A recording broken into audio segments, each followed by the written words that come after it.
Bilang isang barbero, challenge sa atin yung pagugupit ng mga ganitong klase ng buhok. Yung tipo ba na nakaangat yung kanyang tubo. Kaya titingnan natin kung ano yung pwede nating magawa or maigupit sa ganitong klase ng buhok. So ginawa natin dyan, nagawa muna tayo ng pinakang side part paikot. Gagamitan natin siya ng number 2 na clipper guard sa gilid. At ang technique na gagawin natin dito is yung pa-straight. Tapos susuportahan natin ng suklay sa ibabaw o itutulak natin yung mga buhok sa ibabaw papunta doon sa may dulo ng kanyang clipper guard. Challenging yung pagugupit ng ganitong klase ng buhok. Kasi pag bawas natin ng number 2 dyan, makikita natin yung mga dark spot.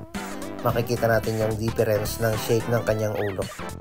Sa mga nagtatanong sa atin dyan, paano daw ba tanggalin yung mga dark spot sa mga lubak-lubak na anit or yung may mga umaalon, lalo na sa may parting likod. Ito na, panoorin ninyo ito hanggang dulo para makita niyo kung paano natin aayusin, paano natin gagawa ng paraan.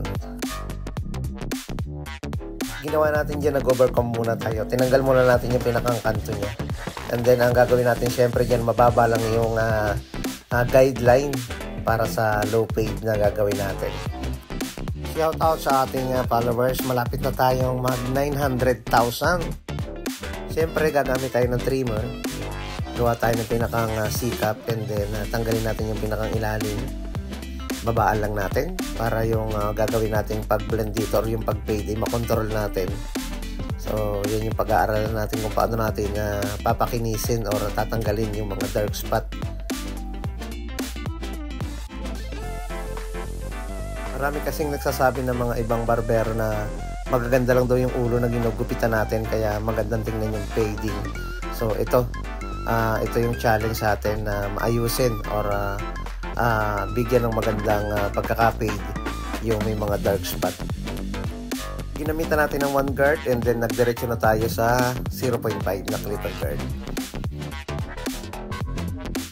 Medyo tataas lang yung transition nito dahil kailangan nating ayusin or tanggalin yung makikita natin mga dark spot. Ganyan talaga yung nagiging resulta kapag yung buhok ay medyo nakatayo sa gilid. Kailangan i-balansehin natin yung fading at kailangan nating hukayin yung mga parteng may itim na bahagi ng buhok.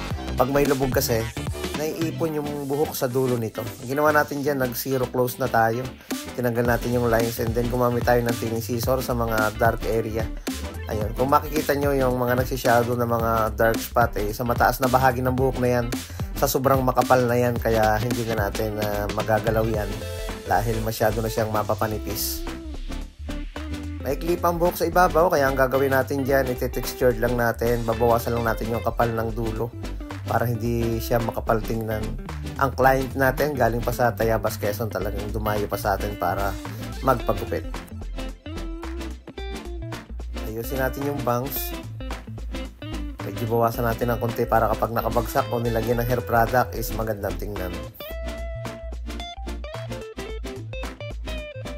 Ang suggest ko sa mga ganitong klase ng buhok, kapag kayo mag-fade haircut, babaan nyo lang, i-low fade nyo lang, or pwede na barber's cut lang, pwede rin na taper.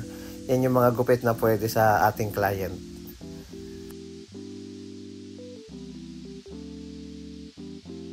Siyempre, kailangan nating ahitan para malinis tingnan yung gilid. I-keep natin yung sikap dito sa gilid or yung pag-shadow para magandang tingnan. Kailangan nating tuyuin and then lagyan natin ng konting hair product kapag naayos na natin. At suklayin. Ayun, looking fresh na si sir. Malinis ng tingnan, pang opisina na talaga yung mga ganitong klase ng gupit. Ayun, okay na. Mga kabarberos, maraming salamat sa inyong panonood sa mga beginner barbers. Sana nakakuha kayo ng konting idea.